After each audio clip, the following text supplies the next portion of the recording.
काशी भगवान शिव की बनाई हुई है। कहा जाता है कि काशी में जो भी आता है वो अपने सारे कर्मों से मुक्ति पा लेता है। लेकिन क्या आपने कभी सोचा है कि आखिर यह क्यों होता है? आखिर काशी ही क्यों, काशी में ही क्यों मोक्ष मिलता है? इसके पीछे भी एक कहानी है। एक समय की बात है, काशी में एक बच्चे का जन्म हुआ जिसका नाम था ऋषि मार्कंडेय। ऋषि मार्कंडेय के पिता ने सालों तक एक संतान पाने की तपस्या की।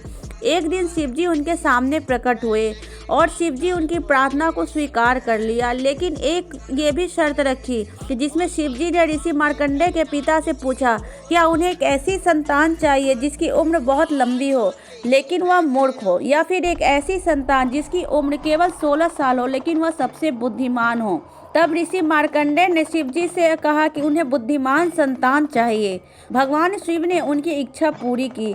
तब ऋषि मार्कंडेय की मां के कोख से जन्म हुआ एक बच्चा जिसका नाम था ऋषि मार्कंडेय। इच्छा के अनुसार वह सबसे बुद्धिमान बच्चा था, जिन्होंने बचपन से ही वेदों और शस्त्रों का ज्ञान प्राप्त करने लगा।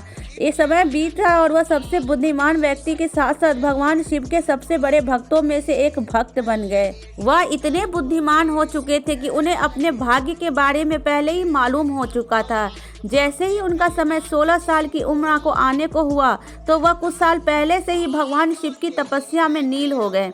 जब वह 16 साल के हुए तो उन्हें यमलोक से यमदूत लेने आए, लेकिन ऋषि मार्कंडेय भगवान शिवलिंग के सामने बैठे तपस्या में नील थे।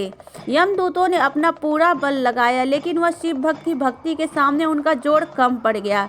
यह देखकर यमराज खुद ऋषि मार्कंडेय की आत्मा लेने आए।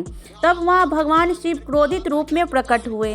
तब उन्होंने अपने भक्त की रक्षा करने के लिए अपने त्रिशूल से यमराज का सर धड़ से अलग कर दिया।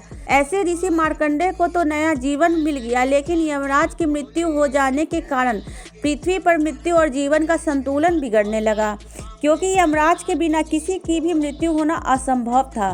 किसी की मृत्यु न होने के कारण चारों तरफ असुरों और राक्षसों और पापियों का कहर बढ़ने लगा। तब सभी देवताओं ने शिव जी से विनती की कि वह यमराज को पुनः जीवित कर दे। शिव जी ने देवताओं की बात सुन ली, लेकिन 2 शर्तों पर। पहले कि यमराज ऋषि मार्कंडेय को बख्श दे और दूसरा कि यमराज और यमलोक के किसी भी दूत का काशी में प्रवेश करना वर्जित है, यानी अब काशी में कोई भी प्रवेश नहीं कर सकती, जिससे वहां मरने वाले की आत्मा यमलोक में नहीं जा सकती। लेकिन इस वजह से उनके जीवन का चक्र वहीं खत्म हो जाता है। लेकिन इस कारण काशी में पापियों संख्या हद से ज्यादा बढ़ गई। ऐसे में प्रकट हुए काशी के रक्षक काल भैरव, भगवान शिव का सबसे खौफनाक रूप। जो कोई भी पापी वहां जाता है उसके सामने काल भैरव से होता है।